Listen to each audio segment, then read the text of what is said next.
Welcome to the Microchip Is podcast. Join your host, Mike Maynard, as he learns about the technologies, products, and people that make microchip technology what it is today.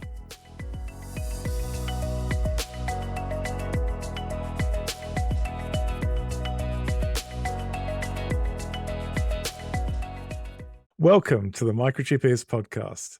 Today, I'm learning that Microchip is ADAS.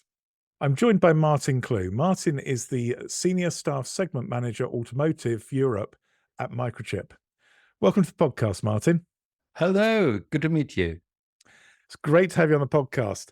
To start off with, we like to get people to introduce themselves by telling a little bit about their roles. So what's your role at Microchip?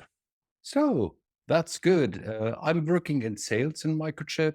I'm located in Germany, but dealing with all of Europe, and I'm leading our segment team in automotive, which is more focusing on the verticals like ADAS, like in-vehicle networking, but also e-mobility.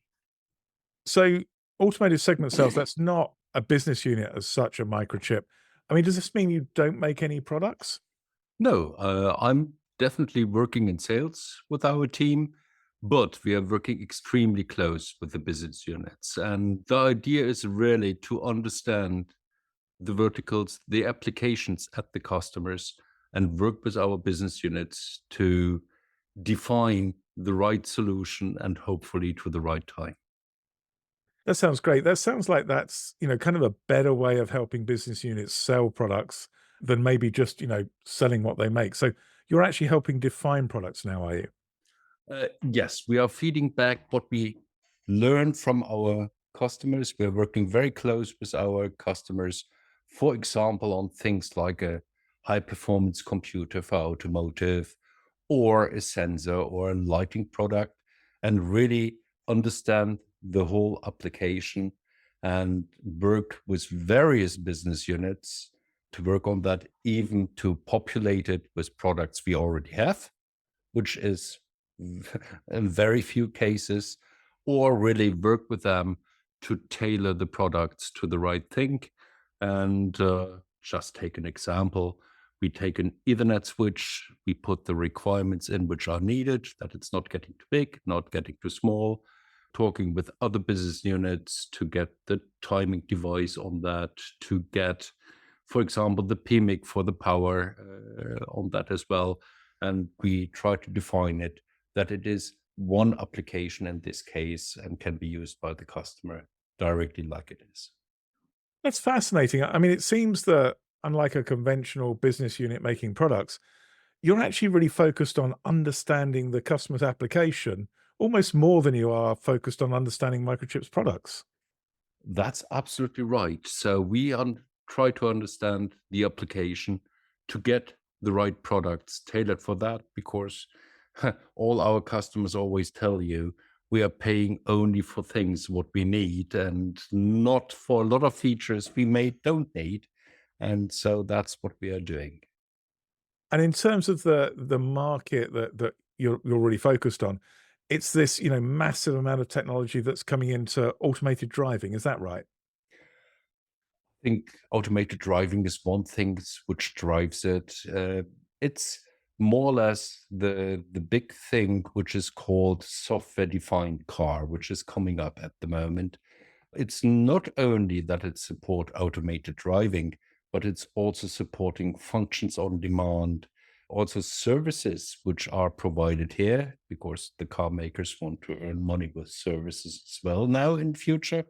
And that drives a crazy amount of data, and that's the reason why a lot of people are focusing on these ADAS areas at the moment, and also on the high-performance computer in the cars. That's interesting. I mean, that's quite a broad range of things. I mean, let's start off and look at ADAS purely. I mean, ADAS covers quite a range of driver assistance and automation.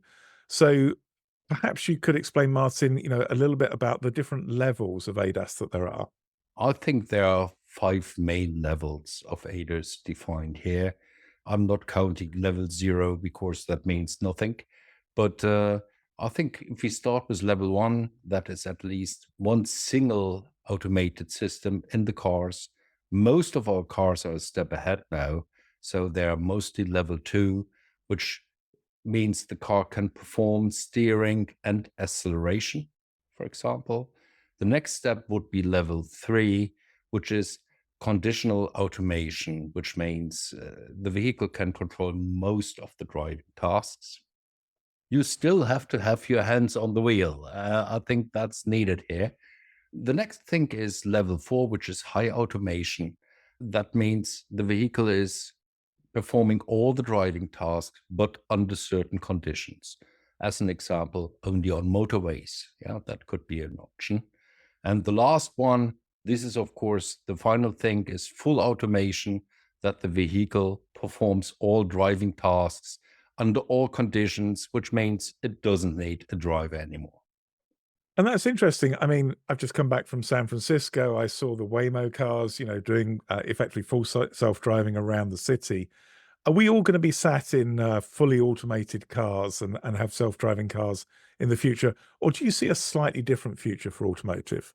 I don't believe so. So definitely not in midterm timeframes. Of course, this is quite expensive, and there are a lot of legal things to discuss first as well. So I believe the future will be trucks or taxis. You mentioned already robo-taxis everywhere, where you can replace a driver and do a real business case out of it. That's, I think, the first drivers of that. For all the others, I believe the sweet spot will be level 3, around that, which means you still have a driver in there, but the car is taking over a lot of functions to avoid accidents, but you are not in the position to read a book while driving. So it sounds like there's a big focus on improving safety on the roads by automation, but not necessarily replacing everybody. I mean, I guess if you've just bought a brand new Porsche, you don't necessarily want to let a computer drive it, do you? I think in this case, even a level 0 would be fine. So one of the things you mentioned, I didn't ask you earlier, was around this concept of software-defined cars. So I hear talk about software-defined cars, and I see here talk about this idea of data center on wheels. Maybe you could just explain a little bit about what people mean by these two terms. Okay, so software-defined car means more or less that you have a very flexible hardware and can define the functions and the services the car is offering by software. And the charm of this one is, of course, that you can do it even if you have the car already on the road and driving.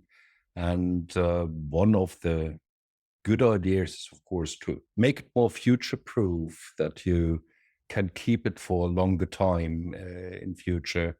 That's one of the ideas of that. The other thing is, of course, that the car makers want to build up shops like Apple or Google and sell you subscriptions for functions or functions on demand. For example, why do you need a heating device in summertime, or in some areas you may never need it, in some other areas you want to have it. So basically it will be in the car and will be enabled depending what you are willing to pay for it and when we are willing to pay for it. That's interesting. And in terms of data centers, is that really due to the amount of data generated by automated driving and software-defined vehicles? Oh, yes. I think we are talking about real huge amount of data here. I think there are speculations that you have to move terabytes per second for the various operations what you have. And you will use more than one CPU and graphics accelerators and other things to process this data.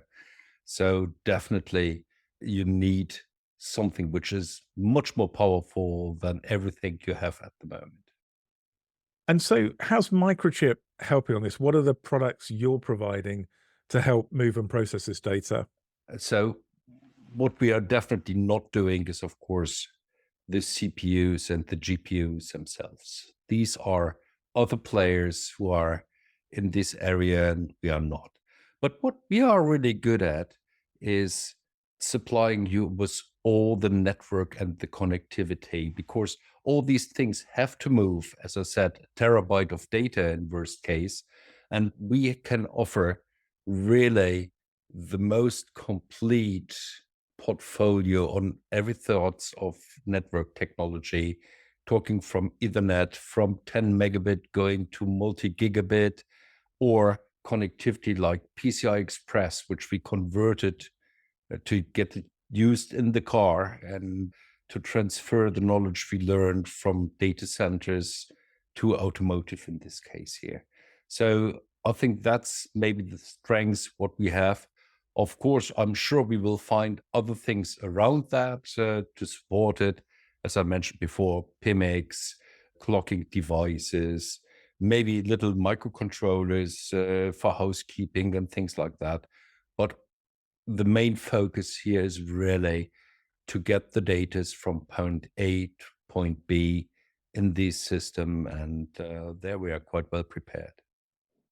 And that's interesting because, I mean, one thing I've learned with this podcast series is Microchip's actually very successful with their PCI Express and high-speed connectivity products in the data center. So are you pretty much taking that data center technology and then transplanting it into an automotive environment? Sort of. I think, of course, that's how we started with that. But what is designed for a data center is maybe a little bit too powerful for a car in this case.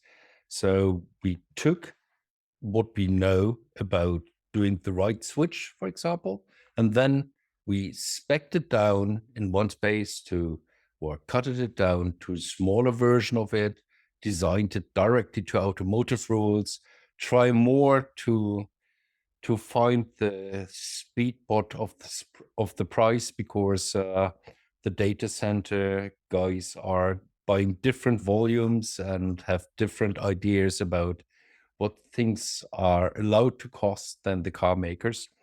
And so basically, yes, we take what we know from the data centers and we take our knowledge we have in automotive and define a product which is perfectly tailored for the use case in the automotive HPC in this case.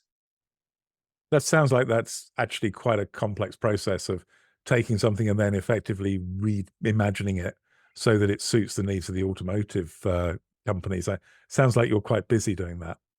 Absolutely. I think we did that with some other areas before, if it's touch controllers, if it's USB devices, all things which are coming from other industries, mostly on the computer industry, and transferred it to the automotive area, where, of course, you have totally different requirements sometimes and have to make it fit somehow.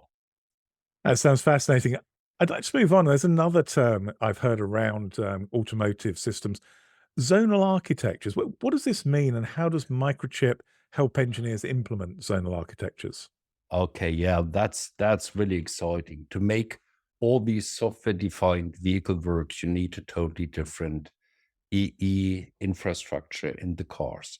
And I think for many years you were using a domain-based architecture, that you had different domains in the car.